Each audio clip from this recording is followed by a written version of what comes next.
now turn up.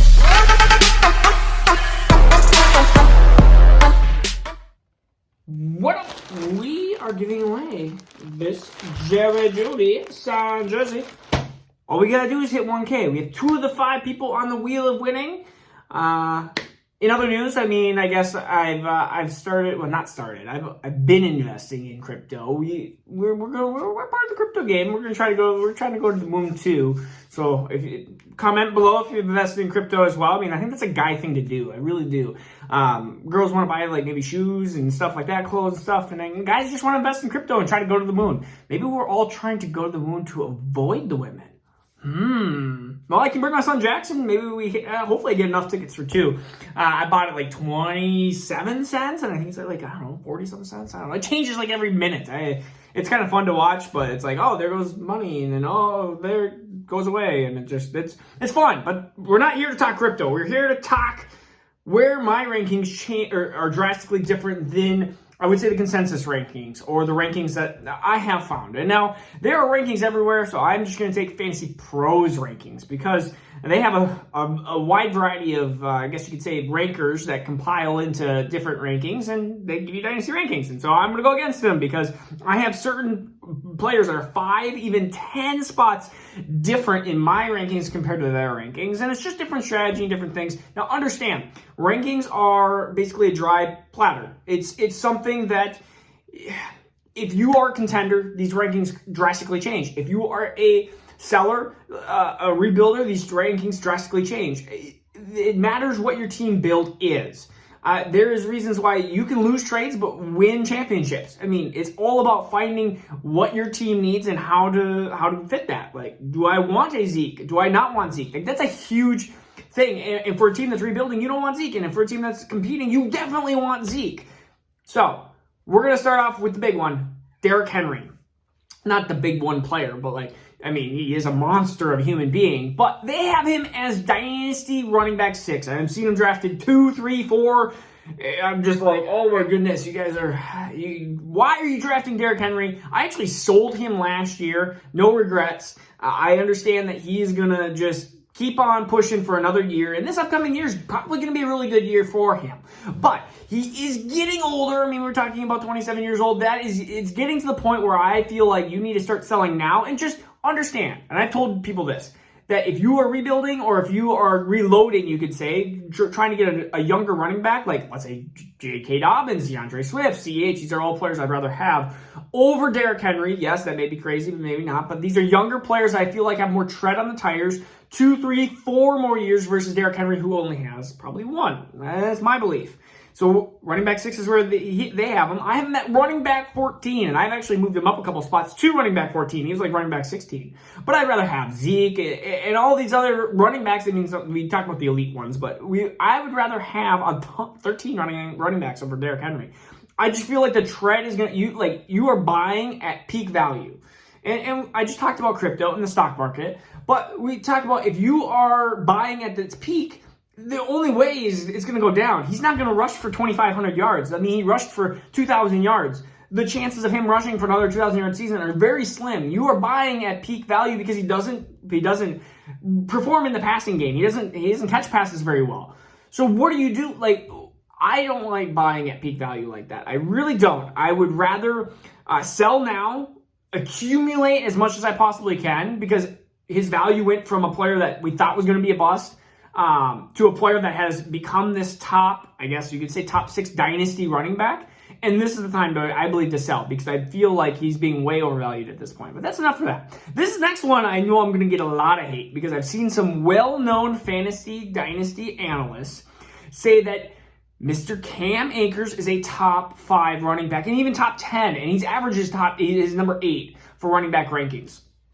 When I look at the 2020 class, where would I have him ranked in running backs? Number 5 still. I believe that he is still not in the realm of talent. I understand he was a 5-star prospect. He was a quarterback, turned into running back. I understand all those things.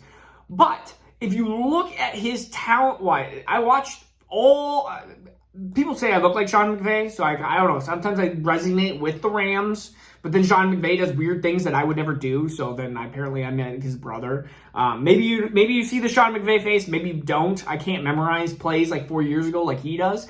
That'd be kind of cool to have. But so Sean McVay, if you look at kind of his offense, it's going to run through the running back. But you still have Darrell Henderson there, who I think is a fine complement running back.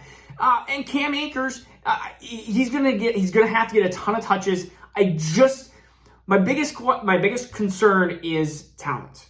I don't think he's as talented as J.K. Dobbins, as I can say above CH, but not even close to Jonathan Taylor talent-wise. Who am I missing out of the sophomore running backs? Oh, DeAndre Swift. I don't think he's as talented as DeAndre Swift. We look at those players, and I feel like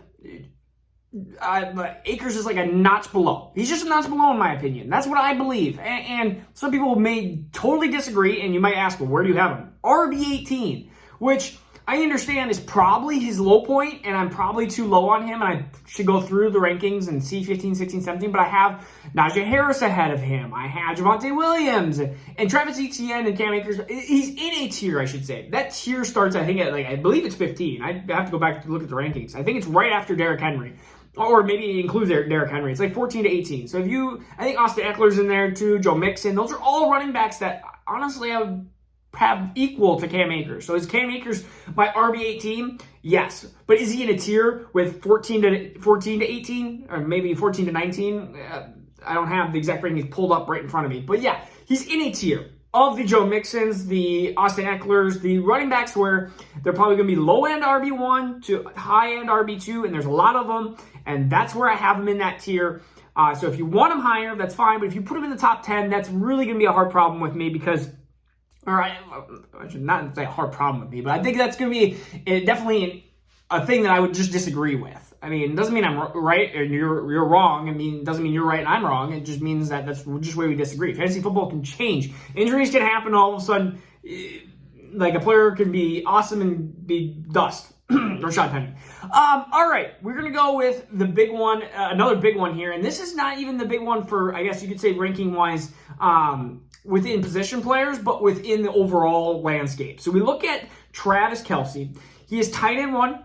That's fine. I understand your arguments there. I have him as tight end 3. That I have my arguments there. I just did a tight end video. You can watch that. They have met 13 overall. Come on now. I understand he is a difference maker for 1 to 2 years, but I have him in the 30s. That's a big 17 gap. I would rather have 2 tight ends over him. I'd rather have probably 18 of these running backs over him. I'd rather have Cam Akers over him long term. I understand the positional difference, but I am not going to be paying 13 overall for Travis Kelce. I am not going to be paying 20th overall, 30th overall. I honestly would rather, we talked about Mr. Kyle Pitts and how amazing he is. I'd rather have like a Darren Waller type who is 40s in rankings, or TJ Hawkinson or Mark Andrews, based on value-based drafting. If we're looking at value-based, I would rather have a Waller at where his current ADP is versus Kelce if he's in the 13s or 20s or even in the 30.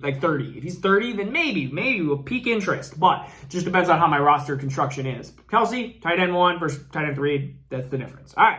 Lamar Jackson, again, not big in the overall quarterback scheme, but I guess I have quarterbacks lower in QB1s. Oh, surprise. I hate quarterbacks in QB1s. That's just me. If there's 3 positions that I find the least valuable, I guess, in Dynasty, it would go kicker. I hate kickers. I don't even want them in Dynasty. We have to draft them sometimes in Dynasty, and it just frustrates me. I'm like, why do I have to be part of kicker leagues? Honestly, I lost my first Dynasty matchup, one of my first Dynasty matchups in a league because I didn't even look at my kicker spot. My kicker was hurt. I got a kicker that was hurt, and he didn't even play week 1. And so I really hated kickers after that because I lost by 3 points. And that's my fault because I didn't look at the bottom and say, oh, we were playing with kickers. I totally forgot that kickers are sucked. Okay, I'm off my kicker rant.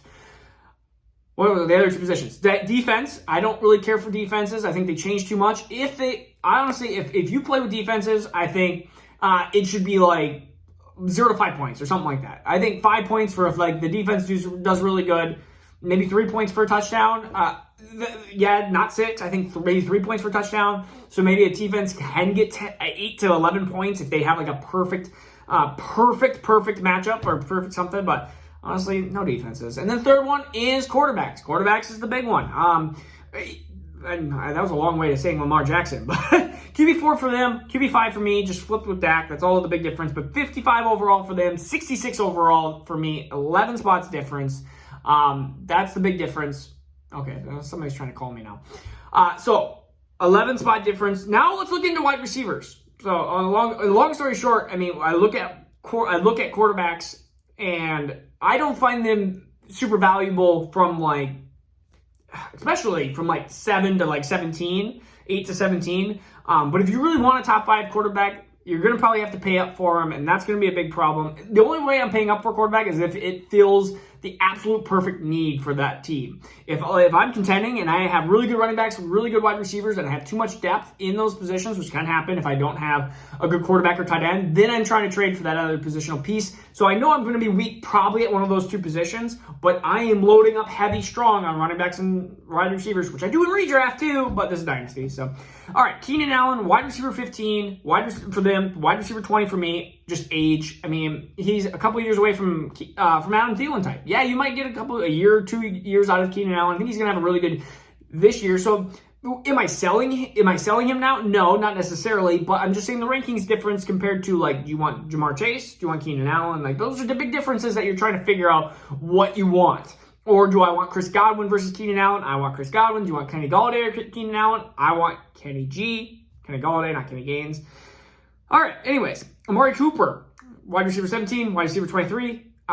Insert argument previous to Keenan Allen. I mean, that's pretty much the same thing. Do I want him?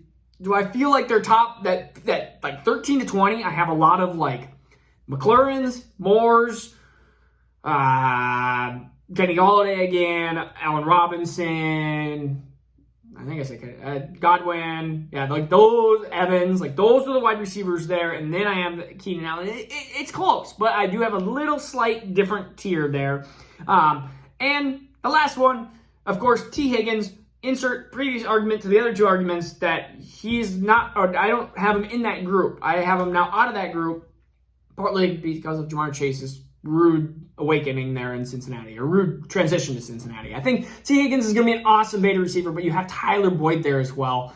I think Joe Burrow is going to ease into the year. I think they're going to use a ton of Joe Mixon, and I'm going to sell Joe Mixon, because they can't use him all the time. They're going to use a ton of Joe Mixon, and then they're going to start easing into the passing game. But I think a lot of Jamar Chase, I think that a lot of T. Higgins is going to happen. But I think Tyler Boyd is going to be an issue there that is going to be this three-headed monster. If you remind, back to a year ago when we looked at Tampa Bay, we had Brown, Godwin, and Evans.